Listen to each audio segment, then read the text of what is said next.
We're in Chicago at the Muscle Car and Corvette National Show. My first time here, actually. Love it, love it. The crowd's actually impressing me. I knew it'd be big, but this is impressive. I brought a 1966 Ford Fairlane GT-X prototype car, an original Ford show car from the 60s. Obviously, everybody had show cars back in the 60s. You know, Ford, Chrysler, Chevy all had their show cars, you know, premiering the all-new, in this case, it would be the all-new body style 66 Ford Fairlane. So they made a prototype concept car, which was this, and so it toured the world, the country in 1966 as the all-new Ford Fairlane, which was the first, you know, Fairlane to accept a big block. So this was their introduction to the muscle car wars in the 60s. And obviously GTO was years ahead of them, and everybody, and so was obviously GM and everybody else. So here's the Fairlane midsize car, big block. So they built this one-of-one prototype, and then so it was a complete car. They sent it off to Gene Winfield in California at the time, and they gave him instructions how to customize this car to exactly their specs, you know. And back in the day, so they used all the go goodies that would have been really starting to come onto the scene in 1965. So like, okay, Hurst Mags, they came out in 65, you know. It's got an Ansen shifter, which wasn't even, this is actually a prototype Ansen shifter. You know, Ansen steering wheel and Hurst shocks and, you know, all the Mickey Thompson valve covers, all the go goodies of the mid 60s, because they were all brand new to the scene, you know. And so they put all these things on the car, and I went to the Detroit Auto Show, Autorama, in January of 66.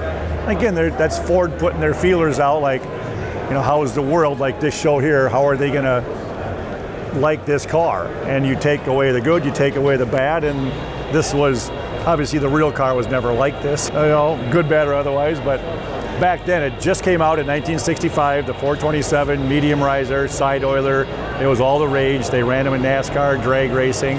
So why wouldn't you put it in here this is our 427, our best motor we got right now, you know? So, and it's way cooler even now, 50 years later.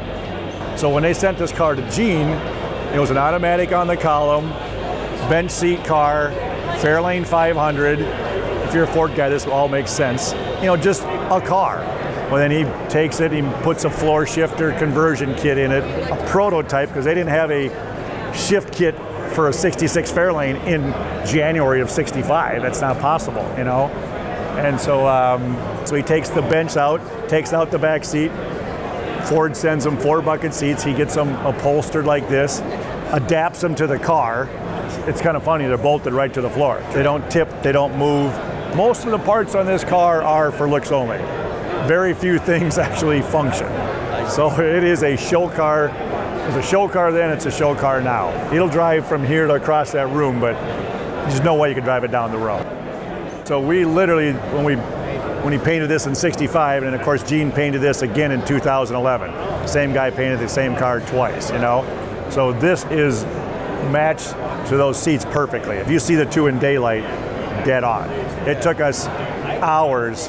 You know, I had the seat material, I had samples, and Gene's at my house, and we're painting, trying to match this to those seats. And 6-7 times later, 5 hours later, we got it. This is 99.9% 1965. No reproduction, no aftermarket. Basically took me 6 years, because I don't do this professionally. It's just my hobby. It's just, I was a tech advisor for the Fairlane Club for 20 years, back in the 80s, 90s, whatever. Some lady emailed me.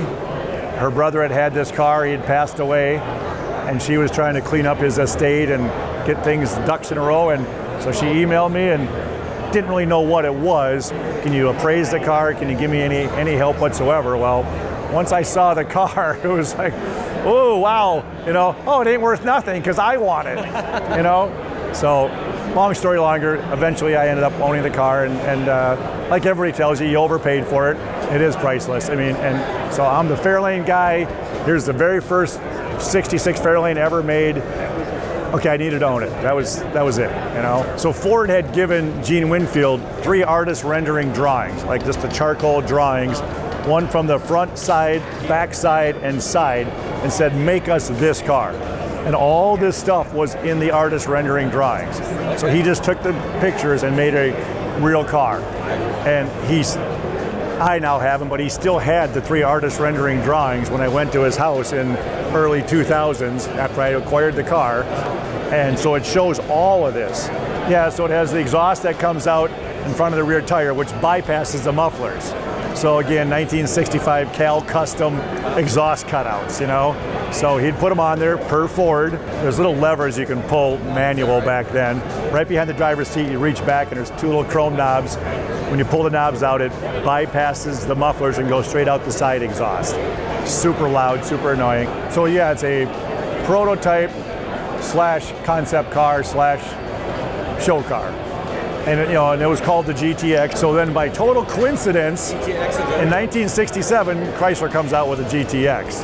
And the emblem on the GT-X looks exactly like the artist rendering drawing.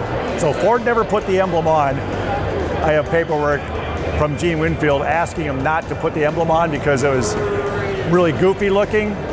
But the emblem in the artist rendering drawings is the exact emblem that came out in '67 on the GT-X. And if you go look at like a '69 or '67 Camaro that has the 4 scoops on each side of the hood, right here. And Chevrolet admitted in the magazines that they took it from this car right here. And Chrysler admitted they took the GT-X name. It was never copyrighted, so hey, good enough, you know. So I called his shop. I said, yeah, can I talk to Gene? I want to tell him about some car I just found. Oh yeah, I'll put him on.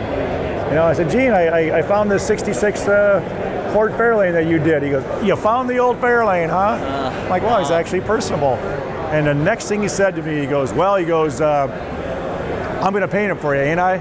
You'll let me paint it for you, right? Oh, that's He's awesome. begging to paint it. I said, man, you are the guy. All right. Again, it was literally 10 years after that because I pushed it aside, but he painted it. That's And we had 1,000 phone calls, and he goes, Marty, he goes, I'm painting this car how I painted it in '65. He goes, Ford gave me 6 weeks to customize this, strip it, customize it, make all these moldings and paint it.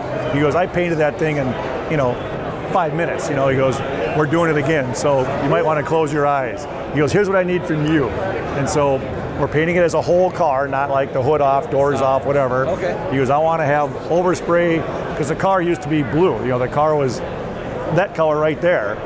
He goes, so you're going to paint all the blue on the car so I can paint over the blue. And I'm going to overspray over the blue. And the whole underside's blue. The trunk is blue. Delivered from Ford? When it was delivered from Ford, it was just a blue car. So he goes, you got to paint the blue because I'm going to overspray the blue with white. And on the inside, I'm going to overspray the light blue with the metallic. And he goes, and I'm going to do this. And I'm listening to this going, God, I can live with about half of these, but it's just like, and he goes, we're going to put in, he goes, I did this and this and this, and I didn't have time. And so he does it at the body shop, and I'm just like, God, I don't know if I can live with that, And I'm just like, oh. So he's yelling at me and screaming at me, get out of the paint booth. I go, can we just do it a hair better, like under here, over here? Can you do a hair more overspray over here or a hair less over here? And we compromised. So, and now we're great friends. He gets it.